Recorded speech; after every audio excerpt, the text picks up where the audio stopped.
Hello students, welcome to our NEET Score Up session. Today's session we are going to talk about set language. இப்போ நம்மளுக்கு வந்து ஒரு லெசனும் நம்ம பற்றி ஒரு சாப்டர்லையும் உங்களுக்கு மேக்ஸ் வேணும் அப்படின்னா நம்மளுடைய டெலகிராம் குரூப்பில் ஜாயின் பண்ணிக்கோங்க. டெலகிராம் குரூப்னுடைய லிங்க் நம்ம இந்த இடத்துல கொடுத்துருக்கோம். இந்த லிங்க்கை வந்து காப்பி அண்ட் பேஸ்ட் பண்ணிங்கன்னா நம்ம டெலகிராம் குரூப்பில் ஜாயின் பண்ணிக்கலாம். அதுக்கப்புறம் சப்ஸ்கிரைப் பண்ணுங்கள், பெல் ஐக்கானை மறந்துடாமல் கிளிக் பண்ணுங்கள். நம்மளுக்கு வந்து போடுற ஒரு நியூ வீடியோஸும் உங்களை வந்து ரீச் ஆகும், உங்களுக்கு யூட்டிலைஸ் பண்ணிக்கலாம். நீங்கள் வந்து இந்த சாப்டர், இந்த செட் லாங்குவேஜ்ன்ற சாப்டர் வந்து எல்லா காம்படிட்டிவ் எக்ஸாம்ஸுக்குமே ரொம்ப இம்பார்ட்டண்ட்டான சாப்டர். யூபிஎஸ்சி எழுதுறவங்களா இருக்கலாம், குரூப் 2 குரூப் 1 எழுதுறவங்களா இருக்கலாம், டிஎன்பிஎஸ்சி எழுதுறவங்களா இருக்கலாம். ஸோ எல்லா காம்படிட்டிவ் எக்ஸாம்ஸுக்குமே இது வந்து ரொம்ப முக்கியம் இந்த சாப்டரு. ஸோ இந்த சாப்டரில் நம்ம வந்து ஃபஸ்ட்டு அதனுடைய இன்ட்ரடக்ஷன் பார்த்துட்டு அதுக்கப்புறம் ஒரு கொஸ்டினுக்காக நம்ம வந்து ஆன்சர் போடுவோம். வாங்க நம்ம செஷனுக்குள்ளே போகலாம். செட் லாங்குவேஜ், இந்த செட் லாங்குவேஜ்ன்றதை யார் டெவலப் பண்ணது அப்படின்னு பார்த்தீங்கன்னா ஜார்ஜ் கேண்டர் அப்படின்றவர் தான் பண்ணார். அவர் வந்து ஜெர்மன் மேத்தமேட்டிஷியன். அவர் தான் இந்த பிரான்ச்சை வந்து டெவலப் பண்ணார். இந்த பிரான்ச் வந்து எல்லா மேத்தமேட்டிக் டிபார்ட்மெண்ட்டுக்கும் இது யூட்டிலைஸ் ஆகும். What is set? ஒரு செட்டாக கொடுங்க அப்படின்னு இது பண்ணுறோம். இப்போ நம்ம வந்து ஒரு ஸ்கெட்ச் பென் வாங்குறீங்க, ஸ்கூலில் வந்து ஸ்கெட்ச் பென் வந்து கேட்டிருக்காங்க, நீங்கள் வந்து ஸ்கெட்ச் பென் வாங்குறீங்க, ஒரு செட்டாக கொடுங்க, ஒரு 12 இருக்கும் ஒரு செட்டில் அப்படின்னு வாங்குறாங்க இல்லையா, அதுக்கு பேரும் செட்டு தான். புக்ஸு வந்து செட்டாக வச்சுக்கிறீங்க உங்களுடையது, அது ஒரு குரூப். அந்த குரூப்புக்குன்னு பேர் தான் செட்டுன்னு நம்ம சொல்லுவோம். அந்த குரூப்பை எப்படி டிஃபைன் பண்ணுறது, அந்த செட்டை வந்து எப்படி டிஃபைன் பண்ணுறதுன்னு பார்த்தீங்கன்னா, it is a collection of object. அதில் எப்படி இருக்கும்? கலெக்ஷன் ஆஃப் ஆப்ஜெக்டாக இருக்கும், வெல் டிஃபைன்டு கலெக்ஷன். அப்படின்னா என்ன அர்த்தம்? இப்போ ஃபார் எக்ஸாம்பிள் கிளாஸ் ரூமில் என்னென்ன திங்ஸ் எல்லாம் இருக்கும் அப்படின்னு லிஸ்ட் போடுங்க அப்படின்னு பார்த்தீங்கன்னா, பிளாக் போர்டு இருக்கும், அடுத்தது டேபிள் இருக்கும், அடுத்தது டெஸ்க் இருக்கும், சேர் இருக்கும், தென் சாக் இருக்கும். ஸோ இந்த மாதிரி லிஸ்ட் போடுறீங்க இல்லையா, இந்த லிஸ்ட்டுக்கெல்லாம் பேர் தான் என்னன்னு பேர்? Set. Set of objects in the class, அதுக்கு பேர் தான் செட்டுன்னு பேர். So, specific object, it must be possible for us to decide whether the object is an element of the given collection or not. இப்போ வந்து இந்த செட்டில் வந்து இந்த object இருக்குமா இல்லையா? இப்போ நம்ம வந்து ஒரு கார்னு சொல்கிறோம், இந்த கார் வந்து இந்த செட்டில் இருக்குமா இருக்காதா? இது வந்து என்னது? இந்த செட்டினுடைய நேம் வந்து கிளாஸ் ரூம் அப்படின்னு வச்சுக்கலாம். இந்த கிளாஸ் ரூம் செட்டில் வந்து கார் இருக்குமா? கண்டிப்பாக இருக்காது. ஏன்னா கார் வந்து டிஃப்ரெண்ட் ஆப்ஜெக்ட், கிளாஸ் ரூமில் இருக்கிற ஆப்ஜெக்ட்ஸ்ன்றது வேற. ஸோ அப்போ இதில் கண்டிப்பாக இது இருக்காது. So car is not the set of classroom. புரியுதுங்களா? இப்போ பாருங்க, collection of books in district central library அப்படின்னா அர்த்தம் எல்லா அந்த லைப்ரரியில் இருக்கிற அத்தனை புக்ஸும். Collection of all colours in rainbow. இப்போ ரெயின்போவில் போய் நம்ம பஸ்ஸு கேட்குறோம், பஸ் இருக்குமான்னு கேட்டோம்னா இருக்குமா? இருக்காது. ஸோ அதில் வந்து என்ன இருக்கோ அதெல்லாம் ஒரு செட். பிரைம் நம்பர்ஸ் எல்லாம் ஒரு set. Which of the following are set? இப்போ இதில் எதை வந்து செட்டுன்னு சொல்கிறோம்? கலெக்ஷன் ஆஃப் நேச்சுரல் நம்பர், அது ஒரு set. Collection of English alphabets, இது set. Collection of good students in the class. Good students கண்டிப்பாக ஒருத்தர் 2 பேர் தான் இருப்பாங்க, ஒருத்தர் மட்டும் இருந்தாங்கன்னா அது வந்து செட்டு கிடையாது. ஸோ ஒரு நம்பருக்கு மேலே இருந்தாங்கன்னா தான் அதை வந்து நம்ம செட்டுன்னு சொல்கிறோம். Collection of states in our country, collection of beautiful flowers in the garden, இது எல்லாமே செட்டு. செட் இஸ், இது எப்படி நோட்டேஷன் கொடுப்போம் அப்படின்னு பார்த்தீங்கன்னா, யூஸ்வலாக வந்து கேபிட்டல் லெட்டர்ஸ் அப்படின்னு சொல்கிறோன்னா இப்படி இருக்கு, இப்படி எழுதலாம்.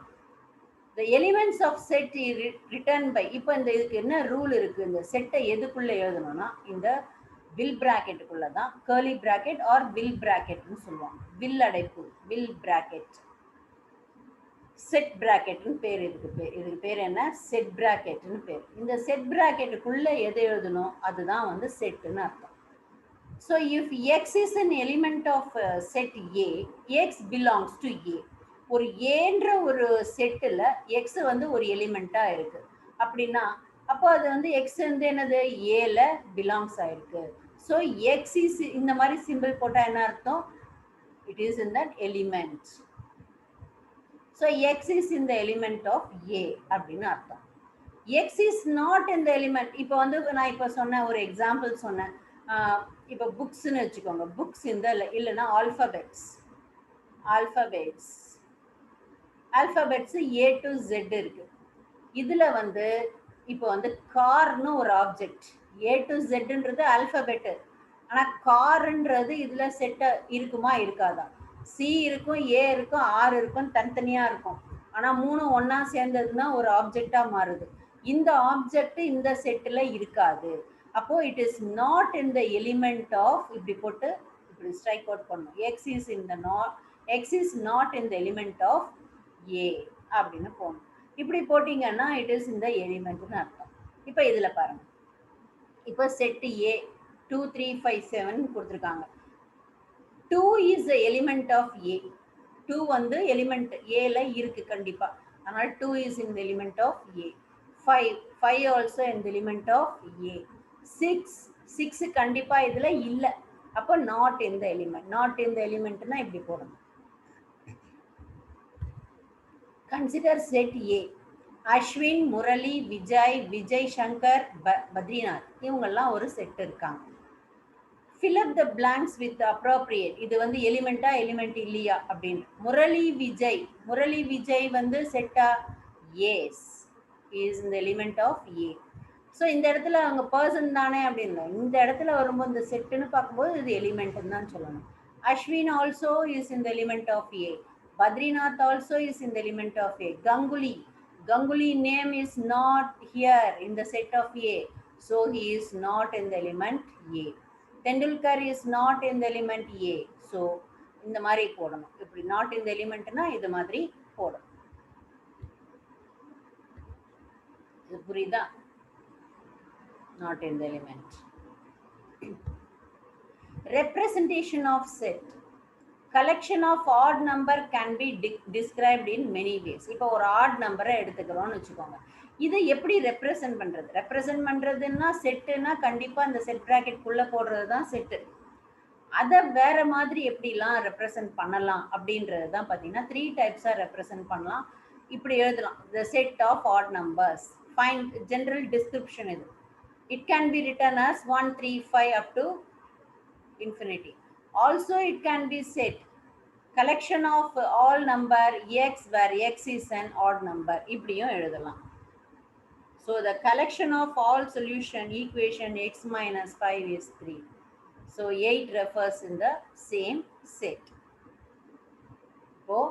இப்போ இந்த இடத்துல பார்த்தீங்கன்னா all of them are equivalent and useful. ஓகேவா? இது மூணுமே யூஸ்ஃபுல்லாக இருக்கும். இப்போ 2 டிஸ்கிரிப்ஷன் இருக்கு. கலெக்ஷன் ஆஃப் இந்த மாதிரி ஒரு டிஸ்கிரிப்ஷன் இருக்குன்னு வச்சுக்கோங்க.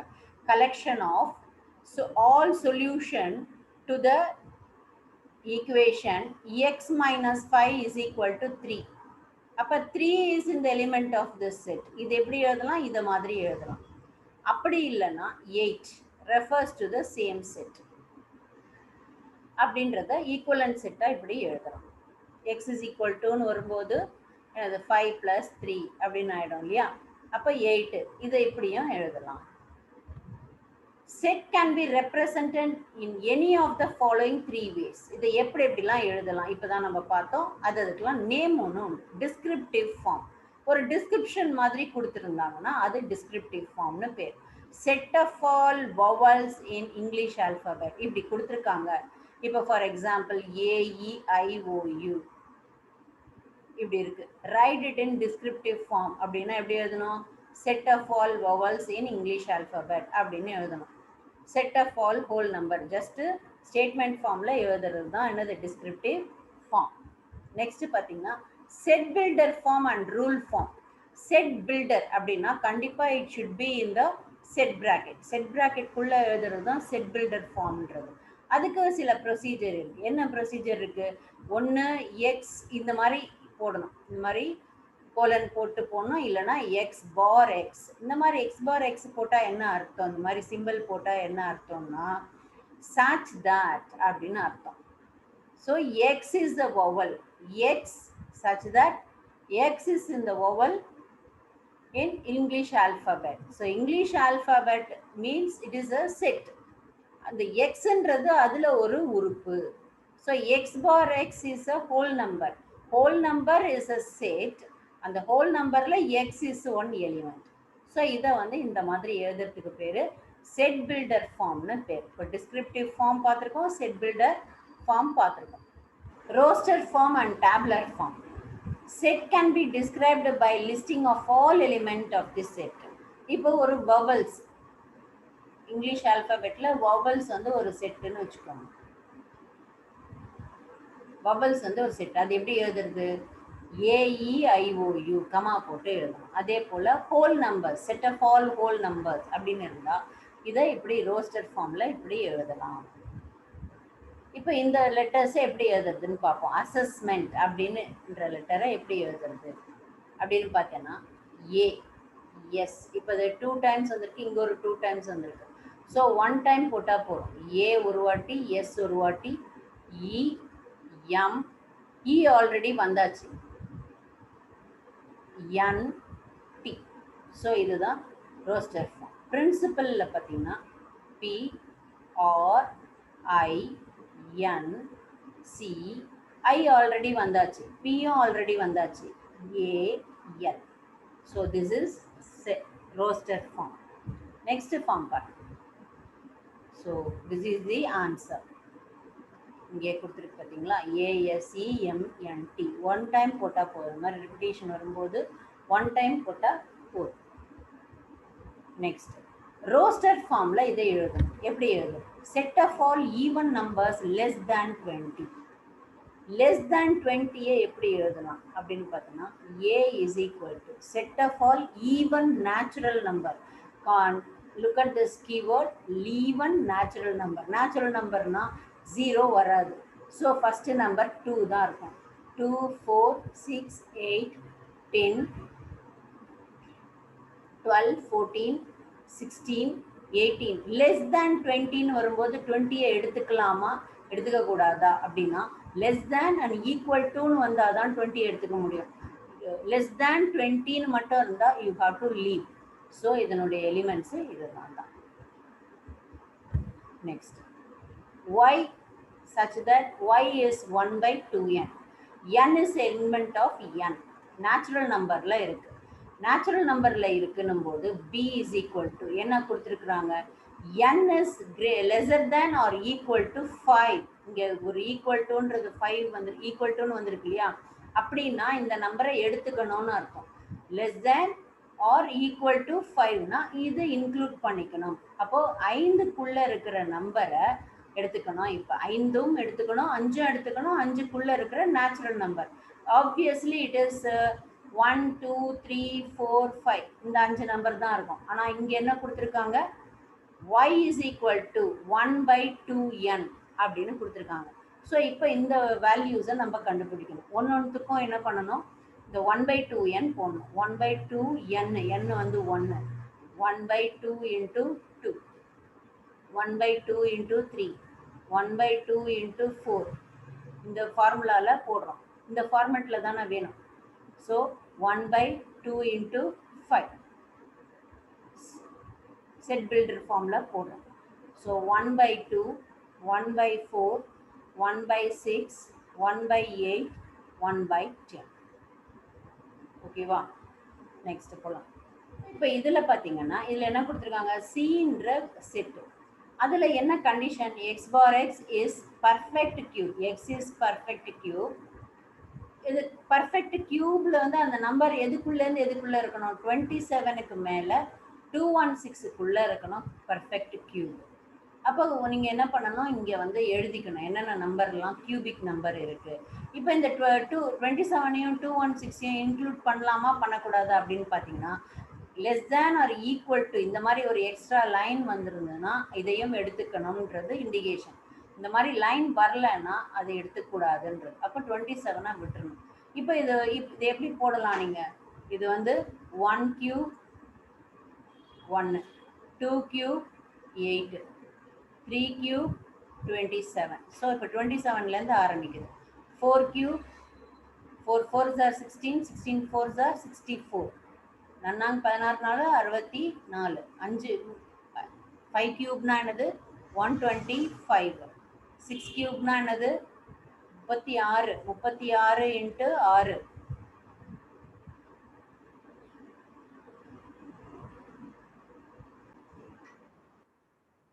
6 கியூப் வந்து 216 இருக்கு. இப்போ இந்த இடத்துல என்ன 216 இங்க வந்து ஈக்குவல் டு சைன் இல்லை, அப்ப அதனால இதையும் எடுத்துக்க கூடாது. ஸோ இப்போ இதை எடுத்துக்கூடாது, இதை எடுத்துக்கூடாது. அந்த இதுல என்ன இருக்கு, ரெண்டே நம்பர்ஸ் தான் இருக்கு, 64 and 125. 64 and 125 சீன்ற செட்ல அப்படி இருக்கு. நெக்ஸ்ட் பாருங்க, இதுல வந்து பாத்தீங்கன்னா டீன்ற செட்ல x bar x is in the element of z.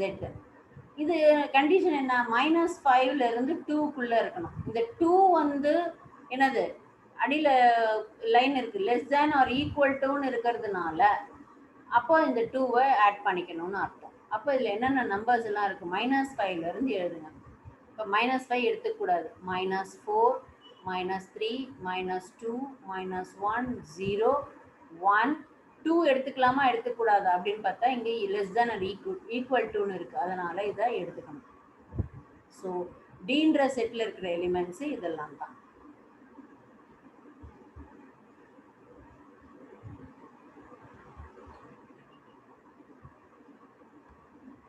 Copy பண்ணிட்டீங்களா இத? ஓகே, நெக்ஸ்ட்டுக்கு போலாம். represents the following in set builder form. set builder formனாலே நீங்க வந்து ஒரு இது வச்சுக்கணும், it is இதுதான் set builder, இதுக்குள்ள எழுதுறது தான் set builder formன்றது. set of all cricket players in India who scored double centuries in one day international. இப்போ இது வந்து உங்களுக்கு தெரியும் தெரியாது, ஒன் டே இன்டர்நேஷனல்ல எவ்வளவு பேர் இருந்தாங்கன்றது தெரியுமா? தெரியும்னா எழுதலாம் அவங்களுடைய நேம், இல்லைன்னா செட் பில்டர் ஃபார்ம்ல எப்படி எழுதுறது, x bar x, x is in the element of bன்ற செட்ல x is in the element of, இந்த இடத்துல cricket player in India,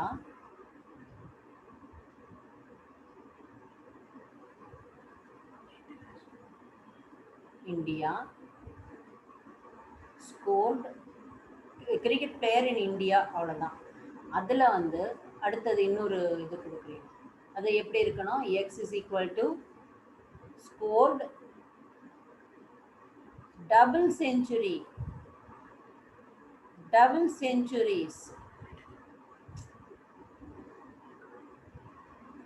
in one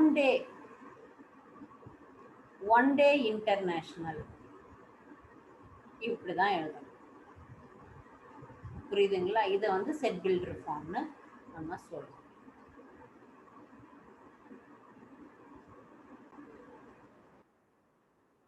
so இதை இன்னொரு மெத்தட்லையும் எழுதலாம். b is equal to x bar x, cricket player in India. இது அப்படியே இந்த சென்டென்ஸை அப்படியே இங்கே எழுதிடும். இந்த இடத்துல x is in the element India who scored, அப்படியே இந்த லைனா இந்த டிவிஷன் இல்லாம அப்படியே தனியாகவும் எழுதலாம். who scored double centuries in one day international.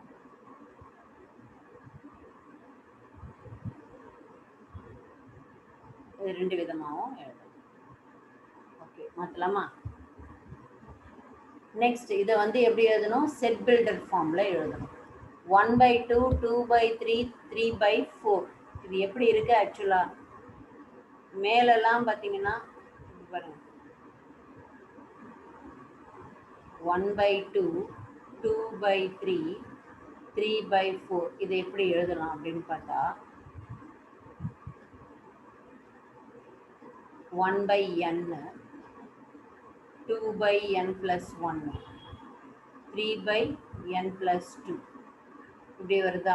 So அப்போ என்னன்றது என்னது 1 அப்படின்னு எடுத்துக்கலாம்.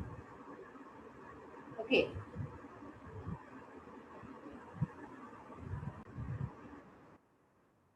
n வந்து 2ன்னு எடுத்துட்டோம்னா இப்படி வரும்.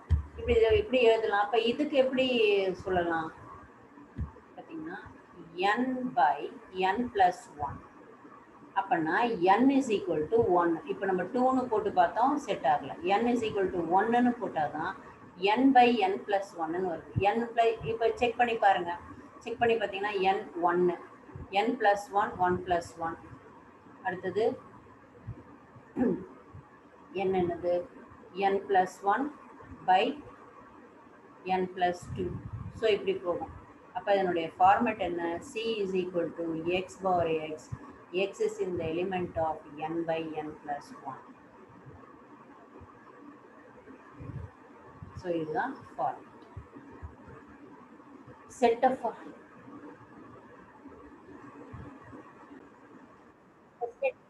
the set of all Tamil months in a year. Set of all Tamil months ன்னு வரும்போது இது அப்படியே எழுத வேண்டியதுதான். என்னது? சித்திரை எழுதுங்க. சித்திரை, வைகாசி, ஆனி, ஆடி, ஆவணி. இது ஃபுல்லா எழுதணும். நீங்க டாட் டாட் டாட் போட்டு விட்டுறக்கூடாது. ஆவணி, புரட்டாசி, ஐப்பசி, கார்த்திகை, மார்கழி, தை, மாசி, பங்குனி. ஸோ இந்த 12 லெட்டர்ஸும் 12 மந்த்தினுடைய நேம்ஸும் இந்த மாதிரி லிஸ்ட் அவுட் பண்ணி எழுதணும். இது வந்து இந்த மாதிரி எழுதுறதுக்கு பேர் என்னது? ரோஸ்டர் ஃபார்ம்னு பேர் இல்லையா? இதை நம்மளுக்கு இங்கே என்ன கேட்டிருக்கு? செட் பில்டர் ஃபார்மில் எழுதணும். Set builder pharma roster pharma எதில் எழுதின்னு இருக்கோம்? இது வரையும் செட் பில்டர் ஃபார்மில் எழுதின்னு இருக்கோம். அதே மாதிரி இதை எழுதணும். எப்படி எழுதுவீங்க? இப்போ நம்ம எழுதியிருக்கிறது ரோஸ்டர் ஃபார்ம் என்னென்ன அப்படின்ட்டு. இப்போ இது எப்படி எழுதணும்? செட் பில்டர் ஃபார்மில் x bar x, x is in the element of Tamil months in a year. அவ்வளோதான். ஓகேங்களா? ரோஸ்டர் ஃபார்ம்னா இது மாதிரி எழுதணும். செட் பில்டர் ஃபார்ம்னா இது மாதிரி எழுதணும். அதை மறந்துடக்கூடாது. Next, set of all odd whole number less than 9. அப்போ e is equal to x bar x. இப்போ இங்கே என்ன வந்திருக்கு? x is equal to odd whole number. Odd whole numbers. ஓகேவா? இப்போ இங்கே என்ன ஹிண்ட் கொடுத்துருக்காங்க? x less than 9. less than 9 கொடுத்துருக்காங்க. ஸோ ஆட் நம்பராக இருக்கணும், லெஸ் தேன் 9ஆக இருக்கணும். இது வந்து ஈக்குவல் டு, இங்கே வந்து லெஸ் தேன் ஆர் ஈக்குவல் டுன்னு இருந்தால் தான் இங்கே லைன் போடணும். ஸோ அப்போ அந்த 9 வந்து எடுத்துக்கல. அப்போ இதுதான் வந்து செட் பில்டர் ஃபார்ம். இங்கே x is in the element of, so x bar x, x is in the element of odd whole number, x less than 9. Represent the following in descriptive form. Descriptive form na enna? இத இங்க கொடுத்திருந்தாங்க இல்லையா? the set of odd whole number. இது வந்து எந்த ஃபார்ம்ல இருக்கு? descriptive ஃபார்ம்ல. நம்ம என்னவா சேஞ்ச் பண்ணோம்? செட் பில்டர் ஃபார்ம்ல சேஞ்ச் பண்ணோம். இப்போ எப்படி கொடுத்திருக்காங்க? இதுல வந்து ரோஸ்டர் ஃபார்ம்ல கொடுத்திருக்காங்க. இந்த ஃபார்முக்கு பேரு ரோஸ்டர் ஃபார்ம். ரோஸ்டர் ஃபார்ம்ல இருந்து நம்ம டிஸ்கிரிப்டிவ் ஃபார்முக்கு கொடுக்கணும். டிஸ்கிரிப்டிவ் ஃபார்முக்கு மாற்றணும். எப்படி மாற்றுறது அப்படின்னு பார்த்தோன்னா, B the set of all. இப்போ இந்த இடத்துல பார்த்தீங்கன்னா ஜனவரி, ஜூன், ஜூலை, இதில் என்ன ஒரு ஒற்றுமை இருக்குது அப்படின்னு பார்த்தோன்னா, நடுவில் இருக்கிற கேப்புன்னு பார்த்தீங்கன்னா ஜூனுக்கு அடுத்து ஜூலை வந்துடுது. அப்போ எல்லா மந்த்துமே ஸ்டார்ட்ஸ் வித் ஜே. அதுதான் இங்கே வந்து இதுக்குள்ளே இருக்கிற similarity. Set of all months starts with J. இதுக்கு செட் பில்டர் ஃபார்ம் போட்டுறாதீங்க, போடக்கூடாது. இது வந்து என்ன ஃபார்ம்? டிஸ்கிரிப்டிவ் ஃபார்ம், அவ்வளோதான். Set of all month starts with J. Next இதில் பார்த்தீங்கன்னா 7, 11, 13, 17, 19, 23, 29. இப்போ இதுக்குள்ளே இருக்கிற டிஃப்ரென்ஸ் பாருங்கள், என்ன ஒற்றுமை இருக்குது, என்ன வேற்றுமை இருக்குதுன்னு பாருங்கள். எல்லாமே வந்து என்னது ஆட் நம்பர்ஸ் தான். ஆட் நம்பர்னால் நடுவில் விட்டு போயிருக்கு, 9 இல்லை, இங்கே அந்த மாதிரி இல்லை. அப்படின்னு வரும்போது என்ன அப்போ இது வந்து என்னத்தில் ஒற்றுமை இருக்குது? ஃபஸ்ட்டு வந்து இது ப்ரைம் நம்பர்ஸா அப்படின்னு பாருங்கள். இது எல்லாமே ப்ரைம் நம்பர்ஸ் தான். ஓகே, வேறு ஏதாவது இருக்கா டிஃப்ரென்ஸ் பாருங்கள். இது 4, இதனுடைய டிஃப்ரென்ஸ் 2, இதனுடைய டிஃப்ரென்ஸ் 4, இது 2, இது 4, இது 4. ஸோ இதுலேயும் ஒரு ஒற்றுமை இல்லை. அதனால் ப்ரைம் நம்பர்ஸ். அப்போ இது எப்படி எழுதலாம்? Q is equal to the set of all prime numbers between 7 and 29. 7 and இப்போ இந்த இடத்துல ஒரு வேர்டு நீங்கள் போட்டாகணும். பிட்வீன் 7 and 29 போட்டிங்கன்னா இங்கே 7 and 29 இன்க்ளூட் ஆகிருக்கு. இன்க்ளூட் ஆகிருக்குன்னா நீங்கள் என்ன ஒரு வேர்டு போட்டிருக்கணும்? பிட்வீன் ஆர் ஈக்குவல் டு அப்படின்னு போடணும் இல்லையா? அப்போ அந்த இடத்துல இங்கே உங்களுக்கு ஒரு தொய்வு வரும். அப்போ இந்த வேர்டை மாற்றுங்க. The set of all prime numbers between 7 and 9, the set of all prime numbers between 5 and 31 இப்படியே எழுதலாம். ஓகேவா? இங்கே லெட்டர்ஸ் போட வரல அப்படின்னா 5 and 31 அல்டிமேட்டாக இந்த நம்பர்ஸ் தான் வரும். x bar x is the element of n, x less than 5. அப்போ இது எப்படி எழுதலாம்? r is equal to, இது வந்து செட் பில்டர் ஃபார்மில் இருக்குது. Set builder form less than 5ன்னு இருக்குது.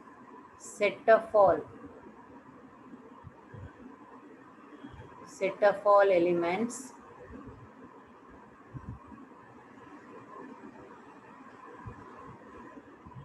less than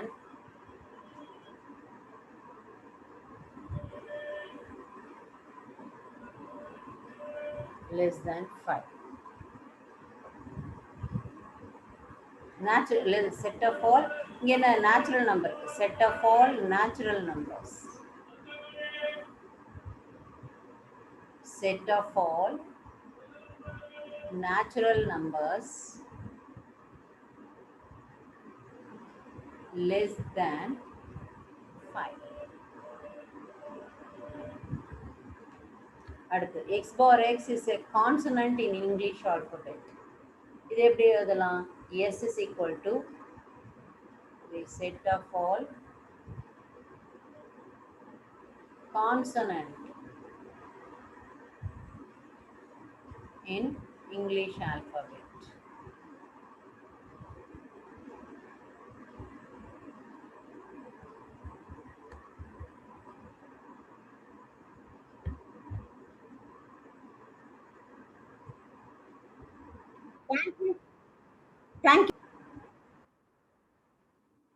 Thank you students. Thank you for watching this session. Support our channel, like, comment and share with your friends. Subscribe our channel and press the bell icon. Then only you will get a notification now and then. நம்ம எப்பப்பெல்லாம் புது video போடுறோமோ அப்பெல்லாம் உங்களுக்கு வந்து ஒரு இமீடியட்டாக கிடைக்கணும்னா அந்த பெல் ஐக்கானை நீங்கள் கிளிக் பண்ணணும். ஓகே, ஸோ தேங்க்யூ ஃபார் வாட்சிங் திஸ். நம்ம இதில் ஏதாவது டவுட் இருந்ததுன்னா அடுத்த கமெண்ட் செஷனில் கேளுங்க. கமெண்ட் செஷன் கீழே இருக்குது, அதில் கமெண்ட் பண்ணுங்கள். டவுட்டை கண்டிப்பாக கேளுங்க. இதனுடைய கண்டினியூஷன் நெக்ஸ்ட் செஷனில் நம்ம பார்ப்போம். Thank you students. Thank you. Wish you all success. Wish you all best. Thank you.